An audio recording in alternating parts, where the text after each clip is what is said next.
여러분 반갑습니다. 잉글리시 91회. 자, 이번 영상은 관사 마지막 시간입니다. 앞서서 우리가 정관사와 부정관사, 어떤 차이가 있는가 이런 부분들을 중점적으로 살펴봤죠. 자, 오늘 우리가 살펴보게 될 내용은 정관사를 꼭 써야 되는 경우가 있다면 어떤 경우일 것인가. 자, 이 부분들을 차근차근 단계별로 설명을 드리도록 하겠습니다.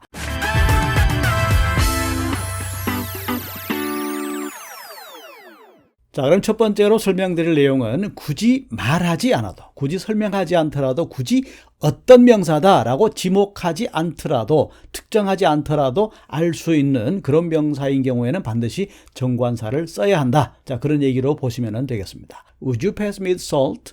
자, 소금을 좀 건네주시겠습니까? 이렇게 말하는데, 자, 우리가 대화를 나누는 사람들은 어떤 소금을 말하는지 굳이 어떤 특정한 제품, 어떤 특정한 위치에 있는 그런 소금이 아니라 평소에 식사할 때에 테이블에 놓여 있는, 자, 내 팔이 닿지 않는 거리에 있는 바로 그 소금. 설명이 필요 없는 거죠. 오히려 제가 설명을 드리는 게 더 어렵게 느껴지는 그런 경우입니다. 자, 두 번째 문장 한번 보겠습니다. I'll pick you up at the airport. 자, 공항으로 제가 모시러 가겠습니다. 그런 이야기인데, 자, 대화를 나누는 두 사람, 어떤 공항에 도착할 거고 어떤 공항으로 마중을 나갈 건지 알 수 있는 그런 상황이죠. 어떤 공항이냐라고 되물어볼 필요가 없는, 다시 말씀드리면은 오히려 이렇게 설명드리는 게 더 어려운, 자, 그런 문장이라고 볼 수가 있습니다. 자, 또 다른 문장 하나 보겠습니다. I have to go to the bank. 은행에 가야 됩니다. To get some dollars. 자, 달러를 조금 인출하기 위해서, 아니면 달러를 조금 구매하기 위해서 은행으로 가야 됩니다. 그런 얘기인데, 자, 이 사람이 주로 거래하는 은행, 달러를 환전하기 위해서, 아니면 달러를 조금 사기 위해서 가는 은행이 있다면 바로 그 은행일 겁니다. 어떤 은행이냐라고 굳이 물을 필요가 없는 거죠. 바로 그 은행이 되는 겁니다. 자, 이번에는 뚜렷이 대비되는 명사, 이렇게 제목을 붙였는데 어떤 내용인지 한번 예문으로 살펴보겠습니다. 자, What will happen in the future? 이렇게 말했는데, 자, 미래라고 하는 것은 어떤 종류별로 미래가 다양한 그런 미래가 아니죠. 우리가 충분히 상식적으로 알고 있는 현재, 과거, 미래. 뚜렷이 대비가 되는 겁니다. 세 가지밖에 없죠. 현재, 과거, 미래. 자, 미래에 어떤 일이 벌어질까요? 굳이 설명하지 않아도 정해진 바로 그 순간이 되는 겁니다. 그리고 he lives in the south of Korea. 자, 그는 한국에서도 남쪽 지방에 살고 있습니다. 그런 이야기인데, 자, 우리가 남쪽이다, 동쪽이다, 북쪽이다, 서쪽이다. 이거는 우리가 상식적으로 알 수 있는 위치가 되는 겁니다. 그러니까 한국이라는 나라에서 남쪽 지방 이렇게 말했기 때문에 뚜렷이 동서남북 중에서 대비가 되는, 굳이 설명할 필요가 없는, 자, 그런 쪽으로 이해가 된다는 겁니다. 자, 또 다른 문장을 한번 보겠습니다. There's someone at the front door. 이렇게 말했는데, 자, 앞문에 누군가가 와 있습니다. 그런 이야기죠. 앞문이라고 말하는 것은 바로 뒷문도 있기 때문에 뒷문과 뚜렷이 대비가 된다. 이렇게 볼 수가 있습니다. 그러니까 상대적으로 뚜렷하게 무엇이다 라고 우리가 충분히 상식적으로 납득이 되는, 자, 그런 명사에도 정관사를 쓰는 것이다. 자, 또 다른 경우입니다. 최상급 앞에, 서수 앞에, only 이런 말들 앞에도 정관사를 써줄 필요가 있다. 충분히 이해할 수 있는 그런 내용입니다. 한번 보겠습니다. 자, what's the highest mountain in Korea? 한국에서 가장 높은 산은 어떤 산입니까? 라고 말했는데, 자, 최상급이라고 하는 것 자체가 어떻습니까? 여러 개 중에서 가장 어떠한 것 하나, 특정한 하나죠. 한국에서 가장 높은 산, 어떤 산입니까? 북한을 제외하고 나면은 한라산 1950m 하나밖에 없습니다. 가장 높은 산 하나로 특정되기 때문에 정관사가 꼭 필요한 경우가 되겠죠. 그 다음에 서수의 경우도 마찬가지입니다. 서수라는 것은 정해진 순서 중에 하나를 가리키는 겁니다. 그렇기 때문에 I'll never forget the first time we met. 자, 우리가 처음 만났던 바로 그 첫 만남 순간 결코 잊을 수가 없습니다. 이렇게 말하는데, 바로 처음 만났던 그 순간.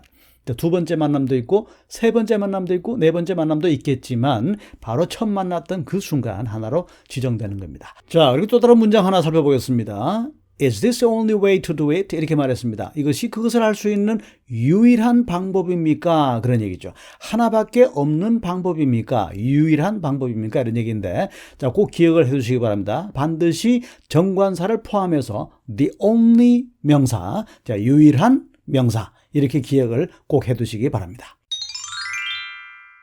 자, 다음으로 살펴볼 내용은 명사는 아니지만 형용사 앞에 정관사를 써주면 복수의 의미를 가지는 명사가 된다는 겁니다. 첫 번째, the young 이렇게 말하면 young people, 젊은 사람들 그런 얘기고 the rich, 부자인 사람들 그런 뜻입니다. the poor 이렇게 말하면 가난한 사람들, the deceased, 사망하신 분들, 돌아가신 분들, 그리고 the elderly, 노인들, 어른들, 그리고 the French, 프랑스 사람들 이렇게 형용사형이지만 앞에 정관사를 써줌으로써 이 자체가 복수의 명사, 복수의 명사가 된다는 것. 이것도 참고로 같이 알아두면 좋겠습니다. 자, 다음으로 살펴볼 내용은 발명품, 악기, 댄스, 일반적인 문화적인 현상들 이런 것들 앞에도 정관사를 써주는 것이 일반적인 현상입니다. 자, 첫 번째 문장을 보겠습니다. He's learning to play the guitar. 이렇게 말했습니다. 악기 이름 앞에는 반드시 정관사를 써줍니다. He's learning to play the piano. He's learning to play the flute. 이런 식으로 악기 이름 앞에 정관사를 써준다. 기억을 해두시고 Can you do the waltz? 이렇게 말하면 왈츠를 출 수 있습니까? 그런 얘기인데 댄스의 종류 이름 앞에도 역시 정관사를 반드시 써준다는 것 기억을 해두시기 바랍니다. 즉 발명품에도 정관사를 쓰게 되는데 The computer must be the greatest invention ever 이렇게 말했습니다. 자, 컴퓨터라고 하는 것은 가장 위대한 발명품들 중 하나임에 틀림없다.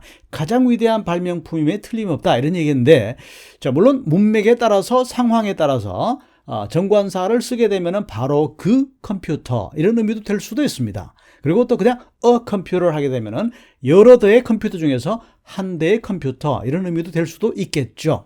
중요한 거는 상황을 보고 판단을 하면 되겠다 그런 얘기입니다. 여기서 정관사가 붙은 거는 그 컴퓨터, 어떤 특정한 컴퓨터, 여러 개의 컴퓨터 중에서 바로 그 컴퓨터라고 특정한 거를 가리키는 것이 아니다 그런 얘기죠. 그냥 컴퓨터라고 하는 여러 개의 발명품들 중에 컴퓨터 이런 의미로 받아들이면 될 것 같습니다. 자, 다음으로 살펴볼 내용은 그 명사를 보면은 그 명사의 용도, 그 명사를 가지고 할 수 있는 행동들, 자, 이런 것들을 연상할 수 있겠다. 그런 얘기인데 조금 어려울 수도 있는 내용입니다. 자, 문장을 통해서 한번 살펴보겠습니다. 자, My dad is going under the knife next week. 이렇게 말했습니다. 자, 다음 주에 제 아버지가 under the knife. 칼 아래로 갈 예정입니다. 그런 의미가 아니라 칼이 위쪽에 있고 아래로 지나간다는 그런 의미가 아니라 수술을 받을 예정입니다. 이런 의미가 되는 겁니다. 여기서 이제 우리가 the knife, under the knife 이렇게 하는 거지 a knife나 knives 이렇게는 하지는 않습니다. 정관사를 썼을 때 그 명사를 활용한 어떤 행위를 할 것인가 이런 걸 연상할 수 있는 부분도 있겠다. 참고로 알아두시면 좋겠습니다. 자, 비슷한 문장 또 다른 문장 하나 살펴보겠습니다. He's been at the wheel for more than 3 hours. 이렇게 말했습니다. 3시간 넘게 그 사람은 wheel에 있습니다. 그런 얘기인데 여기서 wheel이라고 하는 것은 steering wheel을 가리키는 겁니다. 그러니까 운전대를 가리키는 거죠. 다시 말하면 3시간이 넘게 운전 중입니다. 이런 의미로 이해하시기 바랍니다. at the wheel, 운전 중인 이렇게 기억을 해두시면 좋겠습니다. 자, 다음으로 살펴볼 내용입니다. 우주 이름, 산맥 이름, 강, 사막, 해양, 그리고 섬으로 이루어진 나라들. 수많은 섬이 한 나라를 이루는 경우, 그리고 연방, 국가 이런 데도 우리가 정관사를 꼭 써준다. 이렇게 기억을 해 두시기 바랍니다. 예를 들어서 The earth moves around the sun 이렇게 말했습니다. 자, 태양이 지구가 태양 주변을 도는 거는 객관적인 사실이고 여기서 우리가 태양계에서 수성, 금성, 지구, 화성 이렇게 쭉 나가는데 이런 천체들 정관사를 꼭 쓴다는 겁니다. The sun, the earth 반드시 정관사를 쓴다는 것 기억을 해 두시기 바랍니다. 자, 나머지 경우를 살펴보게 되면은 the Alps, 알프스 산맥, the Philippines, the Philippines. 자, 이 수많은 섬으로 이루어진 국가입니다. 그러니까 큰 섬 몇 개가 아니죠. 예를 들어서 일본처럼 4개의 큰 섬이 아닌 경우입니다. 그런 경우가 아니라 수많은 섬들로 구성된 하나의 국가 이런 경우에는 정관사를 반드시 써준다는 점 기억을 해주기 바랍니다. 그래서 the Philippines. 자, 그 다음에 연방 국가도 마찬가지입니다. the USA. 그 다음에 강 이름도 정관사를 써줍니다. the Nile, 나일강. 그리고 the Gobi Desert, 고비 사막, 사막 이름에도 정관사를 써줍니다. 그리고 the Eiffel Tower. 우리가 에펠탑이라고 말하죠. 자, 영어식 발음은 Eiffel 이렇게 말합니다. The Eiffel Tower 이런 것도 역시 정관사를 꼭 써줘야 되겠다 그런 얘기입니다.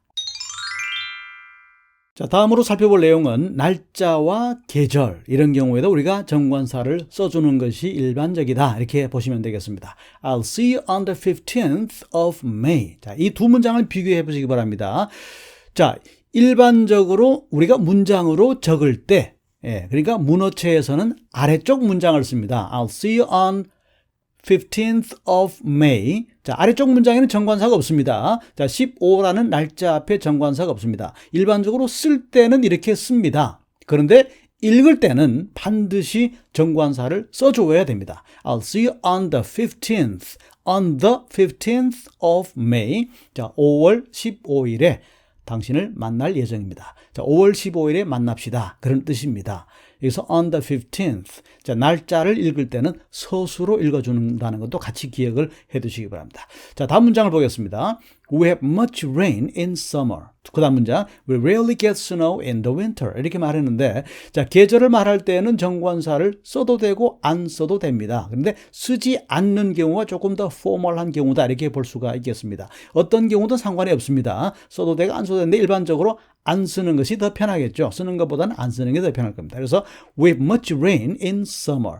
여름에 비가 많이 옵니다. 그런 얘기고, 두 번째 문장은 자, 겨울에는 우리가 거의 눈을 볼 수가 없습니다. 겨울엔 눈이 거의 오지 않습니다. 이런 문장으로 보시면 되겠습니다. 자, 그런데 마지막 문장에서는 반드시 정관사를 써줘야 됩니다. 계절인데 I can't forget the winter in 2021 이렇게 말했습니다.